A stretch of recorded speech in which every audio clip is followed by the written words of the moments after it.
कामयाबी का राज।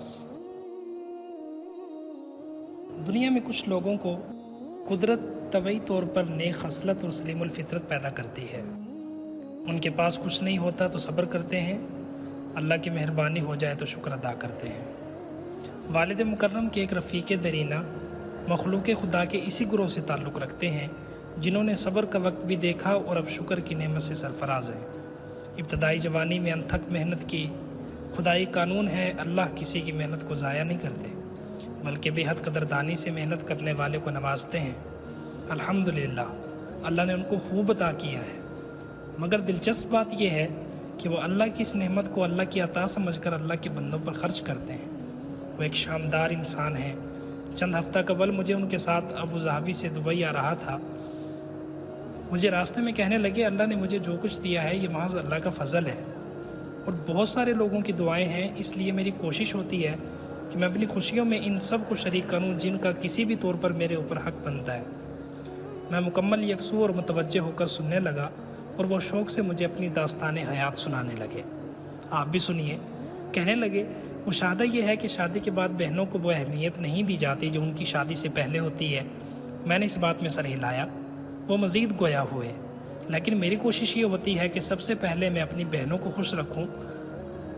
मेरे वालिदैन दोनों वफ़ात पा गए हैं और मैंने बहनों को वालिदैन का दर्जा दिया है। मैं इनकी छोटी छोटी ज़रूरियात का भी पूछता हूँ और पूरी करके इंतहाई खुशी महसूस करता हूँ। हालांकि वो अपने घरों में बहुत खुश हैं और मुतमईन भी हैं। हाजी साहब ने मेरी तरफ देखा और अपनी बात जारी रखी कि इस मरतबा जब आपके वालिद मुकर्रम ने मुझे फ़ोन किया और तरगीब दी कि इस साल आपके घर से हज के लिए ज़रूर कोई जाना चाहिए, मैंने जवाब दिया, आपने याद दिलाकर अच्छा किया, हम मशवरा करके आपको आगाह करते हैं। जब उन्होंने कॉल बंद की तो मुझे अपनी बहनों का ख्याल आया। हालांकि इससे पहले भी उन्हें हज कराया था, लेकिन दोबारा उनको कॉल करके पूछा कि हज पे जाने को दिल करता है। मेरी बात सुनकर वो खुशी से कहने लगी, क्यों नहीं, हम तो बार बार अल्लाह से जाने की दुआएं करते हैं। मैंने जवाब दिया, अच्छा तो फिर तैयारी करें, अल्लाह ने आपकी दुआएं कबूल कर ली हैं। आज के दिन उनकी हज से वापसी है और मैंने वहाँ इस्तकबाल की तमाम तर तैयारियाँ मुकम्मल कर ली हैं। अल्लाह ने चाहा तो रात तक अपने घरों को पहुँच जाएंगे। हाजी साहब मेरी तरफ मुड़े और ठंडी आहट ली और अफसरदा लहजे में कहने लगे, अब्दुल्ला, उनके बेटे नहीं हैं, ये तो मुक़द्दर की बात है, लेकिन हम अपने हिस्से की खुशियाँ तो उन्हें दे सकते हैं। बेशक बच्चों की खुशियों का नेमुल बदल तो दुनिया में नहीं, अलबत्ता जो हमसे हो सकता है वो तो बहरहाल होना चाहिए ताकि उनके दुखों का कुछ मदावा हो सके। मेरी आंखों में आंसू तैरने लगे और मैं हाजी साहब की कामयाबी का राज पा गया। मैंने अपने आप को संभाला और उन्हें इस अमल पर दाद दी। खराज तहसीन पेश करते हुए अर्ज़ किया, हाजी साहब, आपने इंतहाई मुनाफ़े बख्श सौदा किया है। आपने न सिर्फ बहनों के दिल जीत लिए बल्कि अपने लिए दुआओं का वो ख़जाना जमा किया है जो उस रोज़ काम आएगा जिस दिन उसके सिवा कुछ काम नहीं आएगा। उन्होंने अल्लाह का शुक्र अदा किया और कुछ देर के लिए महफिल में खामोशी छा गई।